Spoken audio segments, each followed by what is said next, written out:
Nous allons maintenant démarrer une nouvelle séance dans le cadre de notre chapitre sur la ville en poésie. Cette séance s'intitule le vocabulaire de la ville. Donc il s'agira de faire des exercices de lexique. L'objectif sera d'enrichir votre vocabulaire. Ce que vous devrez recopier, c'est cette partie-là. Donc le titre de la séance, l'objectif et ce tableau-là. Alors, on vous dit, les mots pour désigner la ville proviennent de 4 racines. Ville, donc qu'on retrouve dans le mot villa, en latin, qui signifie une grosse propriété agricole. Ça a donné, en français moderne, village ou villégiature. Là, à ville, on retrouve notre racine ville dans ces deux mots. Deuxième racine, la racine urbs, en latin qui signifie ville et son enceinte.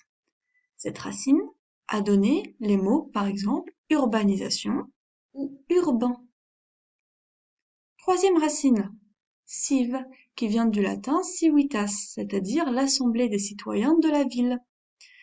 Cette racine latine a donné en français moderne les mots civilité ou cité.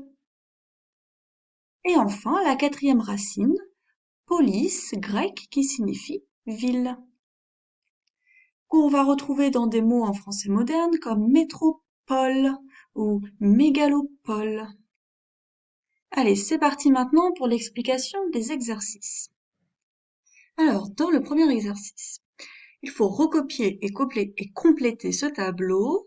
Donc, vous avez ici des racines qui sont indiquées et vous devez créer des mots à partir de ces racines. Donc, bien sûr, autres que les mots des exemples qui sont donnés. Vous devez en trouver d'autres. Avec site, qu'est-ce qu'on peut faire comme mot? Avec ville, qu'est-ce qu'on peut construire? Donc vous allez ainsi créer, donc ça fait du lien avec notre première séance, des mots de la même famille, puisqu'elles auront, tous ces mots auront un radical en commun. Pour le deuxième exercice, vous devez classer ces lieux du moins peuplé au plus peuplé. Donc agglomération, ville, village, hameau, bourg, mégapole, pardon. Vous devez les classer du moins peuplé au plus peuplé.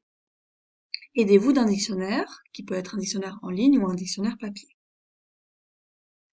Pour le troisième exercice, recopiez chaque mot à côté du sens qui lui correspond. Aidez-vous de son origine. Donc, par exemple, premier mot, agglomération. Du latin agglomeratio, qui signifie accumulation. Donc, vous devez essayer de voir quel est son sens, parmi les sens qui sont proposés ici. Vous réécrivez le mot, et à côté, vous écrivez le sens qui lui correspond. Pour l'exercice 4, vous devez recopier chacune de ces 8 phrases et compléter les pointillés par l'un des mots suivants.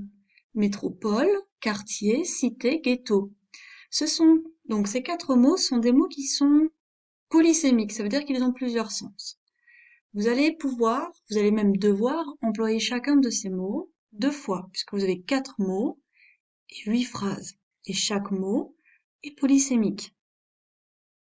Pour l'exercice 5, classez chaque mot selon le sens auquel il se rapporte. Ils évoquent tous des sensations urbaines.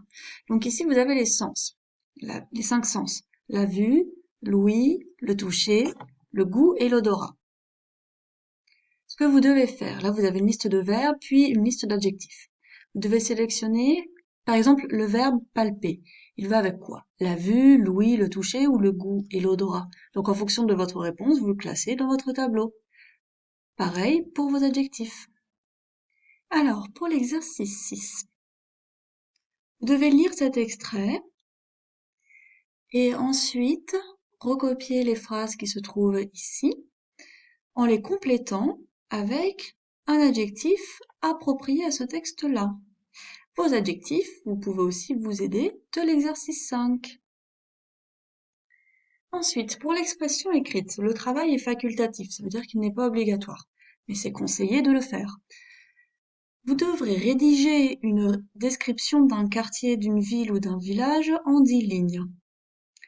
Utilisez le vocabulaire de la ville et des sentiments, donc le vocabulaire que vous avez vu lors de cette séance. Et attention, grosse contrainte, vous ne pouvez pas utiliser il y a ni le verbe être. Alors, votre travail, vous le remettez en ligne, soit via Google Classroom pour les élèves d'Henri Vallon, soit via l'ENT pour les élèves du Bel Air. Pour les élèves du Bel Air, vous avez ici l'explication de la note. Donc vous avez 4 notes possibles, 7, 8, 9 ou 10 sur 10. Si vous avez 7 sur 10, ça veut dire qu'il y a un critère de réussite qui a été respecté. Donc ce critère qui aura été respecté et bien fait sera le fait que votre description soit une description d'un quartier, d'une ville ou d'un village en 10 lignes.